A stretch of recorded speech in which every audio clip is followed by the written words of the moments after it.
CBSE बोर्डाच्या शाळांकडे मुलांचा वाढता कल पाहता राज्याच्या शालेय शिक्षण विभागाने एक मोठा निर्णय घेतला। राज्य शिक्षण मंडळाच्या शाळांमध्ये सीबीएसई अभ्यास पॅटर्न राबवला जाणार असल्याची माहिती शालेय शिक्षण मंत्री दीपक केसरकरांनी दिली आहे। काय हा पॅटर्न पाहूया। राज्यात आता सीबीएसई पॅटर्न।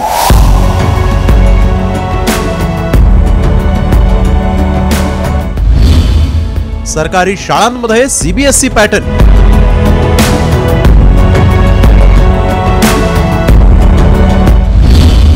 तिसरी ते 12वी पर्यंतचा अभ्यासक्रम ठरला।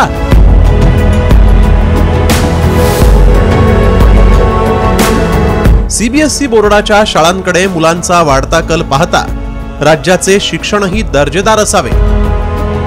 स्पर्धा परीक्षांमध्ये राज्य शिक्षण मंडळाची मुलं मागे पडू नयेत यासाठी राज्य शिक्षण मंडळाच्या शाळांमध्ये सीबीएसई बोर्डाच्या धर्तीवर अभ्यासक्रम शिकवला जाणार आहे।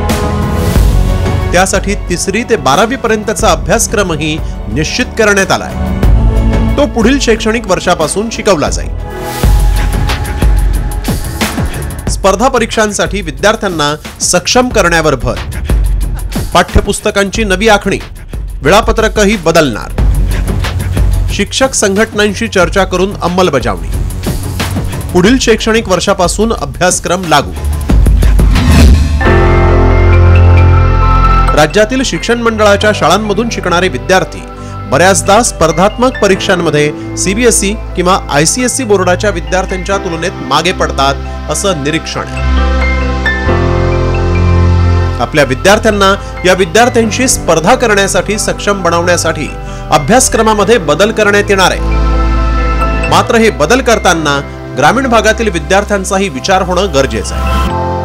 तसंच गणवेश देताना झालेला घोळ अद्याप निस्तरता आलेला नाही।